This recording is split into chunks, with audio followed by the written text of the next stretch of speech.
You would lead and guide our time together, Lord, that you'd be glorified and honored through it. We pray for those who are working with the children and the youth, God, asking that you give them wisdom and understanding. And we pray that you be exalted among our children, among our youth, and in all things Christ would be magnified. And we ask it all in Jesus' name. Amen. All right. Tonight, business meeting night. We have a business meeting we need to take care of. We have prayer list stuff that we'll take care of. That stuff should be back there, so you should have it. Those things are back here in the back. Now, I'll let you dictate what I do right now because I have X amount of time. That's a little loud. X amount of time. I can get right into the text. I know Brother Caleb fielded questions last week, so if anybody's got a question as it pertains to the Southern Baptist Convention, you can ask me now, and I'll try to answer it best I can. Okay? So if there's anything that's just weighing on your mind, because I know we were there, we were out of pocket, I will let you ask that question right now. If we don't have any of those questions that have to be answered, then we'll get right into the Word together, and then we'll go into our business meeting. Yes, ma'am. Go ahead, Miss Rebecca. Well, I knew, but I wasn't going to call you out. Okay. And he did good. I didn't know I could on the spot, but he did good. Well, anytime you stand up here, you're on the spot. Yeah. So, did your question get answered? Yeah, because it was a difficult question, and yeah.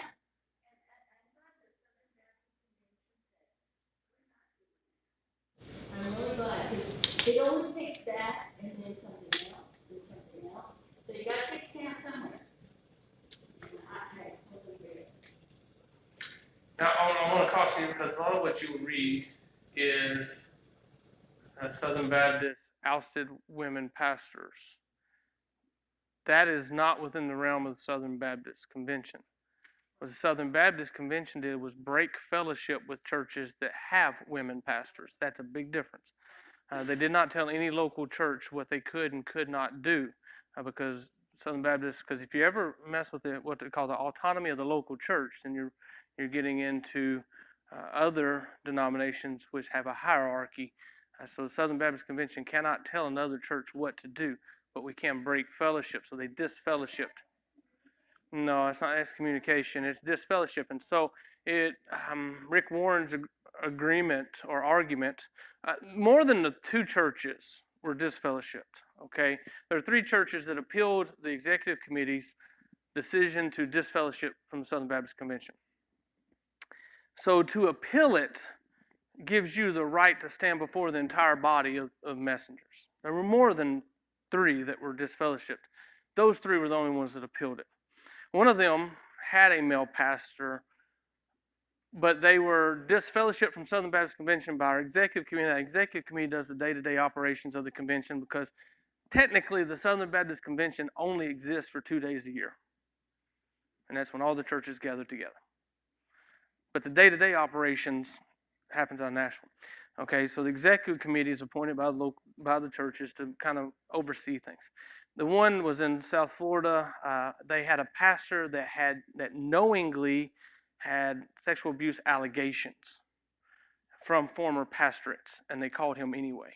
So the Southern Baptist said that's not good practice. We don't think that's no. He had allegations, no charges, and he had been investigated by other denominations for those. And so they said, we don't like that. That's not, and they wouldn't take any action on it, so they disfellowshipped them. They appealed. And then there was a church in Kentucky that the lady has been pastoring for 35 years in Kentucky, and she appealed, and then Rick Warren appealed. So Rick Warren's argument was we need to agree to disagree. Well, since that's what we did, we agreed to disagree, but we can't not disagree with you when you're under the umbrella of the Southern Baptist Convention. So you can still have the female pastor, and that lady's still pastoring in Kentucky. They're just not a Southern Baptist church. Yes. That doesn't mean you don't talk to them. So it means we're not going to cooperate with you and do missions together. We're not going to, we're not going to count you in good standing. It's essentially just the Southern Baptist Convention's way of saying that's not what we believe. You don't line up with our doctrinal beliefs. Has no No matter what it does no harm to that church. That church can still operate the way they've always been operating. Southern Baptists don't own any properties, any buildings, anything like that. They just said, we're not going to cooperate with you anymore because your doctrinal beliefs are not what ours are. That's what that means. Yeah. So the whole big headlines that they ousted female pastors, that's not true. They just told churches that have female pastors, hey, you don't really believe the same thing we believe. That's really essentially what it was. Yeah. Any other questions? That's the only question that comes out of the Southern Baptist Convention. We're doing all right. Anything else? All right. Yes, ma'am.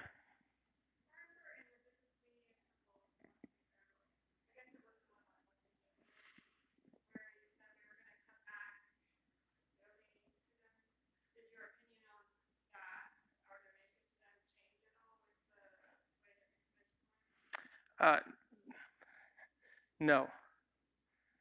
And just because I believe in full transparency, uh, I believe we will begin to do more and more of our own missions driven things within church or with churches in our own association. So churches in close fellowship. What happens, and I know I'm probably live streaming here, so this is great. This will be the one video that gets watched, okay? It's okay. It's clickbait for somebody, right? What happens, I think, is the danger in this, and this is what I garner from it. The idea of cooperation, the cooperative program, those things are great in theory and great in practice, and I agree with it. The Southern Baptist Convention has grown to the extent, even the Tennessee Baptist Mission Board. In Tennessee Baptist, there are 4,300 churches, I think, or 4,500 churches in Tennessee Baptist Convention or Tennessee Baptist Mission Board right now. Southern Baptist, you're looking at a very large umbrella. And I think what happens is when you grow so large, you lose missional and intentional focus. And it becomes more machinery than it is missions. And there's a danger to that in anything. And I'm not so sure it hasn't outgrown that, okay? I'm not, this is the danger. My wife told me this afternoon, she said, I don't envy you. I don't want to be you, the one who answers all the questions, because no matter which way you go, you're going to get blamed. And that's fine. But I don't have to agree with everything that's going on. I just need to know we're going in the right direction. I've had calls for concern recently since the January date of things within the Tennessee Baptist. Still today, I was talking to our director of mission, Tim Key, about some of those things. There are things that are calls for concern. There are things that I have sent messages. I have really big calls for concern. I'm trying to be transparent, and we're in a business meeting with Lifeway, and more than likely, we will be changing from Lifeway curriculum and will not be purchasing Lifeway curriculum as a church anymore. The reason I have great cause for concerns of that is because the convention did take a stand and said this is what we believe our doctrinal stance is. And the very next presentation was from Ben Mandrell, the president of Lifeway Christian Resources, and he was asked, pointed to question, will you remove the books from your shelves of female preachers? And he said, no, we have other books you can read. And I didn't like that response because they received cooperative program funding from us. So they are our bookstore, and if, now I say ours, a big umbrella, and if the convention says this isn't what we believe, then I don't believe you have the right to say we're not going to do that. So there's causes for concern. In our own state, Tennessee Baptist Mission Board is cutting funding to all directors of missions. That's a very new thing, which is Tim Key is our director of mission. We give to our local association, but so was the Tennessee Baptist Mission Board. Now they're cutting that out. In a 2-year period, they told them they're going to go from like, okay, they support our association at $12,000 a year. Within 2 years, that's going to be zero. They're just cutting them out. I don't really have the time to get into all that why, because that's what I went to find out today. So there's just a lot of things. Okay, there are matters. Try not to be over controversial in this, okay? when we were looking at our children going to children's camp, one of the things that we get in the mail is called All Nations Camp. It says send your kids to All Nations Camp. And it's online. You can look it up right now if you go to tnbaptist.org, I think, or TMBM, I can't remember, Tennessee Baptist, All Nations Camp. It's a camp for children of all ages, elementary school to high school. Very reasonable price. That really wasn't the issue because we have it budgeted, right? But it is a camp of diversity. And those of us that were considering sending the kids to camp and those that were willing to go with our kids to camp, we said, that's awesome. We want our kids to be around a diverse group of people because in our church, we don't have that freedom, right? Our culture and our society is not very diverse, so we're not a very diverse church. We do those things intentionally, but we want to put our kids around it too. So when we called, there was one question asked, and the one question asked, we said we'd like to send our kids to All Nations Camp. We were asked, were we an ethnic church? And when we responded and said, no, we're not an ethnic church because unfortunately in our community there's not a lot of ethnic diversity, we were told we could not go because we were an Anglo church. I did respond to that one. I bypassed everybody and went straight to Randy Davis by email and expressed my great concern at that. Because again, we support that camp. And it's $200 a child cheaper. And I'm still not, I've taken the high road, just to be honest. I'm your pastor. I don't mind being. In the first email, I did not take the high road. I took the I was upset road. And said, this is reverse discrimination. That's all it is. You know, that's all it is reverse discrimination. And I need an answer for this, why? And so he responded back immediately, said, I feel your pain, I'll get a response. So I got an email, follow-up email a couple days later from the guy who's over that camp. And his explanation is, this is a camp started 30 years ago for refugees and displaced families. So it's not available to us. I took the high road and said, I was not aware that this was a refugee displaced family only camp because the promotional material on the website does not portray it as such. And it's not.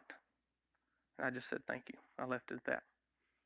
Because that's not what it is. But, so you understand, all nations is all nations. United States is a nation too. And I'm not trying to cause division in the body. I'm just telling you, these are things that I'm still processing in my mind.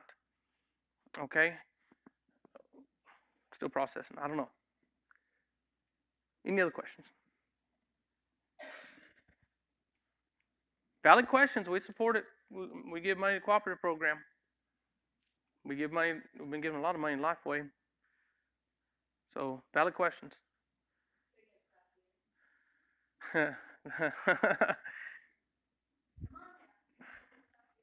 You said it wrong. You said, "Are you going to stop giving?"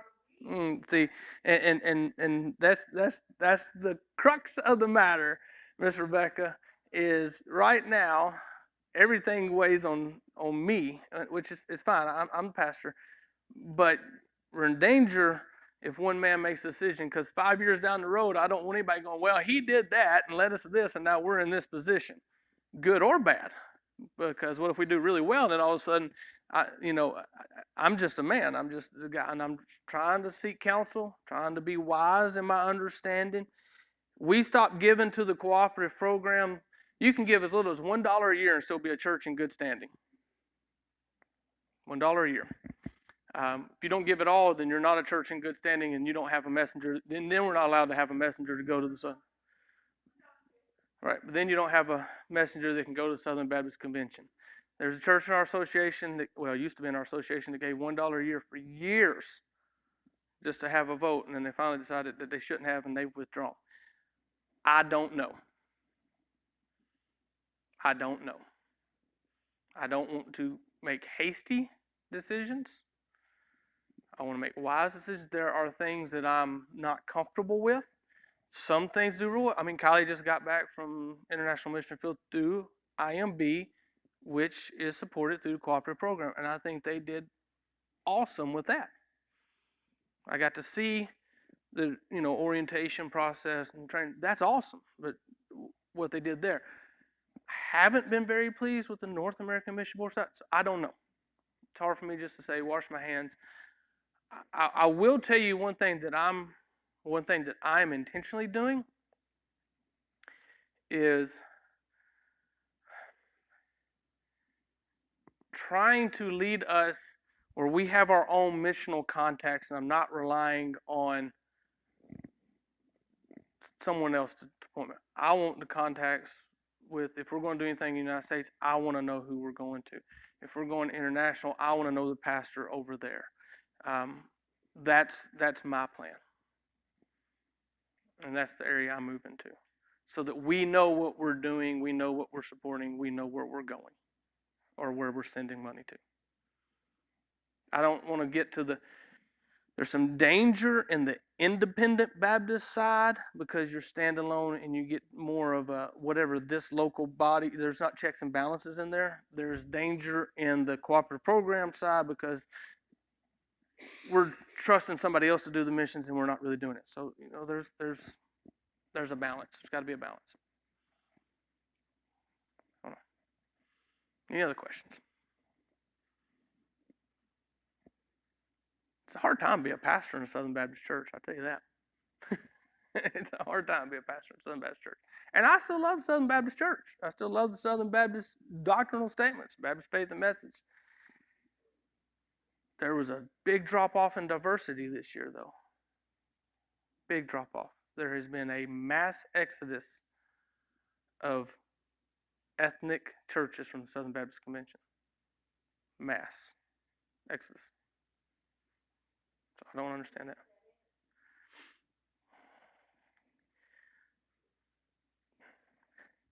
Wow, we're still live streaming, aren't we? Why do I think it is? Twofold. And it goes all the way back to 2019 Birmingham, Alabama Convention, okay? But we don't need to back it up that much. Again, don't plummet me because I'm talking business stuff to you. In 2019, the Southern Baptists passed a resolution. Resolution's non-binding. It just says, hey, this is what we believe. They passed a resolution they should have never passed at the end of the meeting. I wasn't in the convention hall when they passed it, therefore I didn't have a vote on it.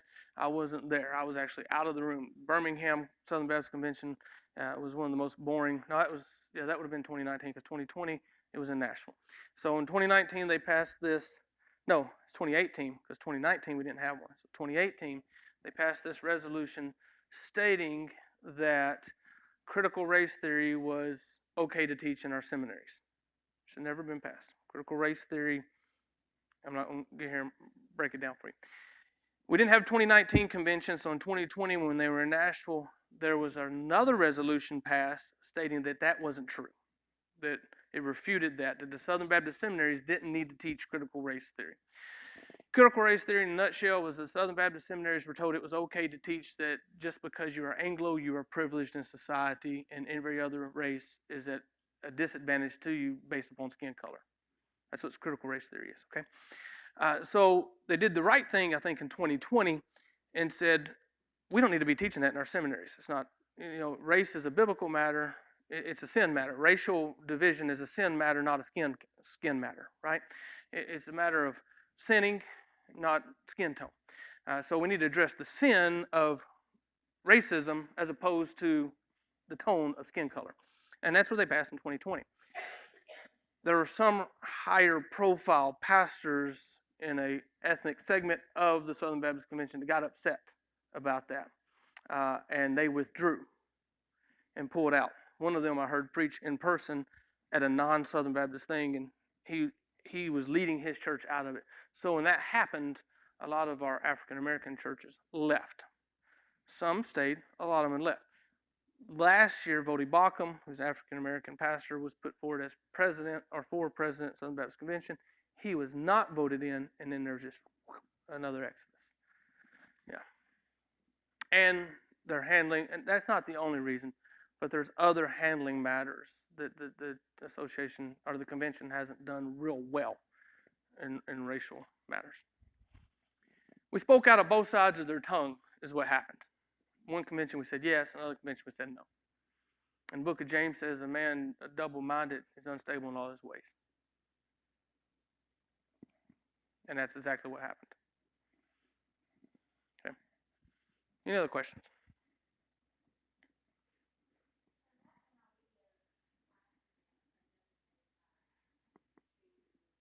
Cooperative program. So 5%, if you look at that bottom line, 5% goes to, okay, and I know this is but this is a good question. No, this is good.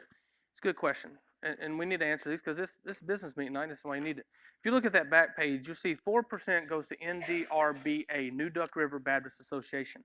That 4% goes to our local association office. There are 45 churches, maybe, is that right, Brother Pruitt? 45 churches counting our Hispanic missionary churches. So that money, that 4%, goes to our office in Shelbyville that is our 45 churches that are cooperating together in an association. That pays Tim Key's salary, that pays the building renovation, not renovations, updates. It pays for all those things. So that stays here in Bedford, Marshall, Moore, and there's one church maybe in Rutherford County. So these counties, okay, that money stays right here. The 5% of undesignated that goes to cooperative program money, I know it says TBC, but essentially that's cooperative program money, because if we send anything to the Tennessee Baptist Convention, they put it, unless it's designated, you can designate that you want that money to stay in the state of Tennessee. Or you can designate you want every bit of that money to go to the International Mission Board. Or you can designate that money, you can designate however you want to, just like when somebody writes a check to the church, they can designate it. But when we send that money undesignated to the Tennessee Baptist, half of it goes to the Southern Baptist Convention, the big convention. The other half stays in the state of Tennessee, and then they disperse it from there.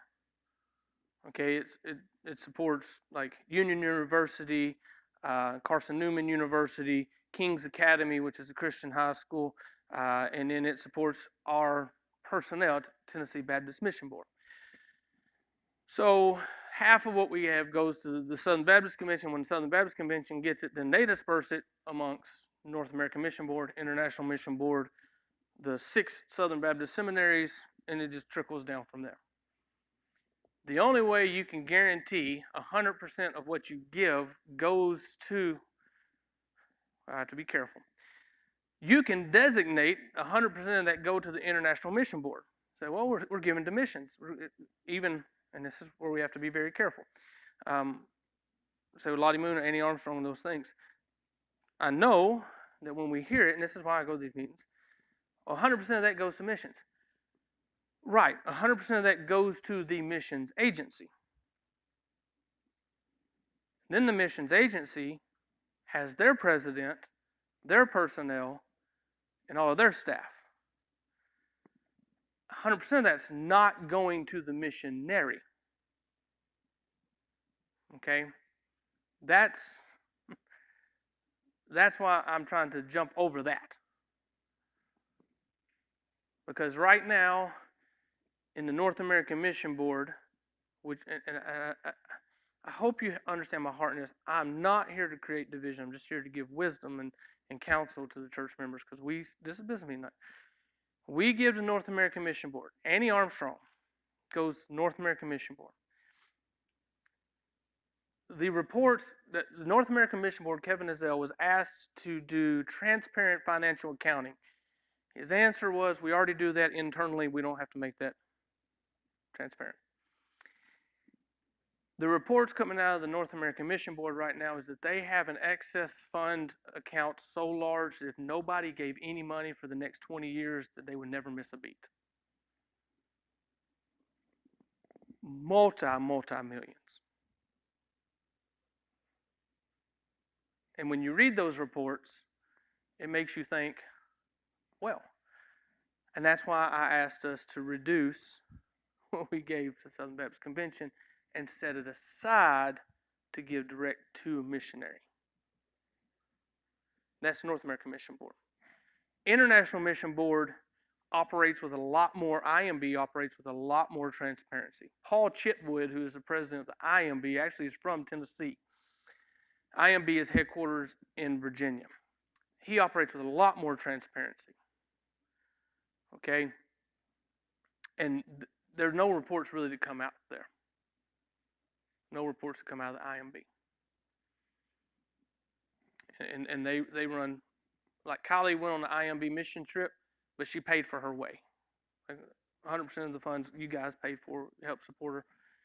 They have funded missionaries. When she went, the people that she ministered with were funded missionaries of the IMB. Okay? They were there already on the island, or they were the ones training her to get to the island. So they're funded people there. IMB operates with a lot more transparency. And I like what they do. I'm not 100% sure that I like what North American Mission Board does. But when you just give it undesignated, it goes. Any other questions?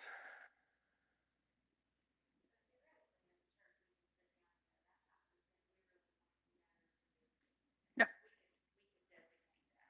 The state, right? The state of Tennessee passed a clause, which a couple years ago, which was amazing, that said that you can and or. So you could give it to the cooperative program, or you could designate it, and still be a church in good standing. Not every state has that. Okay. The Tennessee Baptist says you can give as little as $1 to the Southern Baptist Convention, and or you could give every bit of your money to the Tennessee Baptist Convention and still be considered a church in good standing. Or you can send it all straight to the IMB. You can send it all, if you look at, I think it's $4,500 we've spent on literature with Lifeway. Is that what we have? $4,500. I've had concerns with Lifeway in the past. I'm really happy with the VBS curriculum that we have coming in now. The irony of it is, again, you don't throw darts at me. I know I'm outdated here, or not outdated. I'm outnumbered here. Ben Mandrell stood up and said, because the question was asked, are we going to remove the fluff from the stands, and are we going to remove those who promote female pastors from the bookshelves? And he said, we have plenty of other stuff you can read, just find something else to read. That was his thing. But the very next statement he made to the convention was, guys, I need you to pray for us, because one thing we're having a hard time doing in Lifeway is finding young men to serve in our children's camp. We have all kinds of women, but we don't have any young men.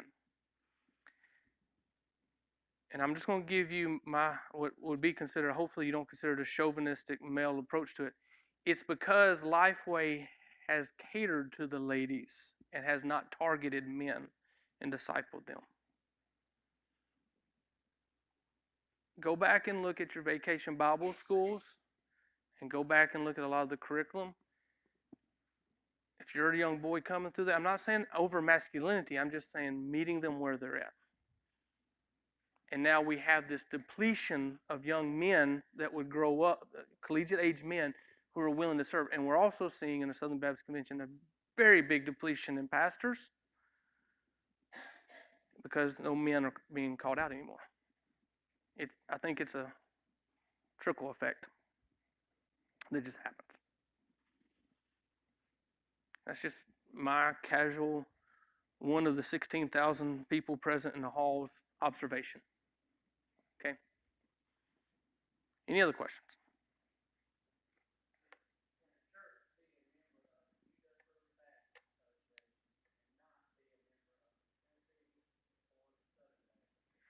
It's a good question, brother. I don't know if you can be a member of your local convention or local association and not be a member of your state convention. I do know you can be a member in good standing of a state convention and not necessarily be a member in good standing of the national convention. I sat down today with Tim Key and asked him some things. Our local association is going to get a lot more intentional in what we're doing mission-wise. And I would gladly partner with 45 other churches because, again, we reduce that number, then it gives a lot more responsibility and accountability to each local church. And it gives us a lot more opportunity to have hands on what's going on. Okay, right now in our association, we have 2 churches, College Grove and Fairhaven, that are in Belize, and they're in Belize with a pastor. There are churches, the Hispanic church plant has contacts back home. And so there'll be connections made there with the pastor. I mean, there are connections made everywhere, just in our small association. So I don't know, brother. That's a good question.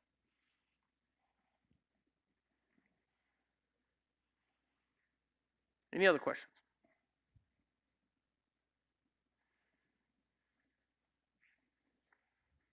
I had something on the tip of my mind. I wanted to say something. I can't remember what it was. Any other questions?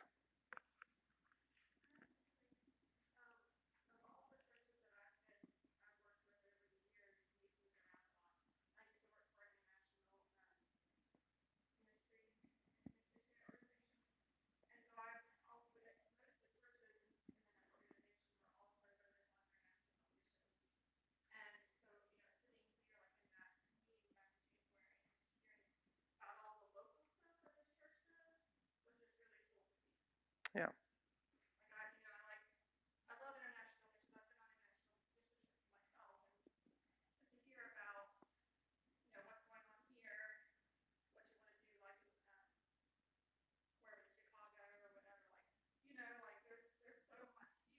Right.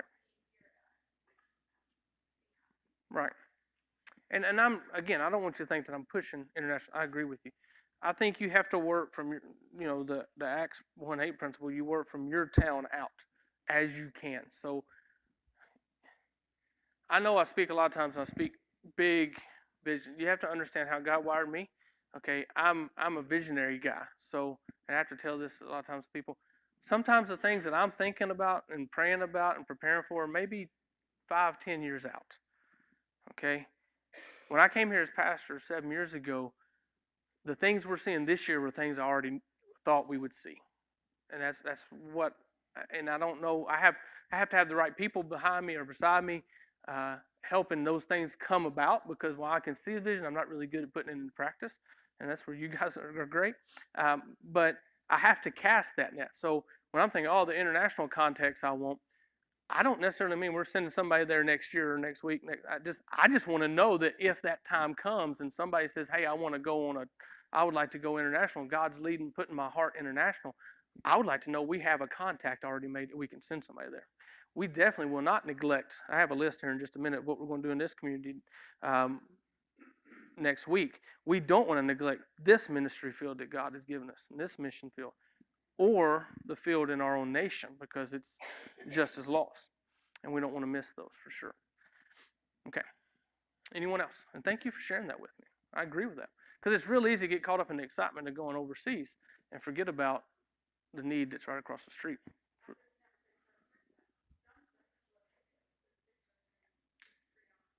Well, thank you. That was one of the coolest things about this church when I came here, is the work that the church was doing in the community, and the way the community responded to the church was so awesome. And you guys have done a fantastic job. Take Vacation Bible School, for instance. I remember my first VBS when I came here as pastor. Just to see the community come to the church was so awesome, because I had been in a church where nobody in the community came to that church. And it was just so awesome to see people walking down the streets coming to the church, and just like, it's pretty cool. It's pretty cool. Anyone else? Any other questions? Any other questions? All right. Hey, that's good time. All right. So now we got to come to the. You better cut me off if I'm still live streaming, because we got to do the business meeting side. All right.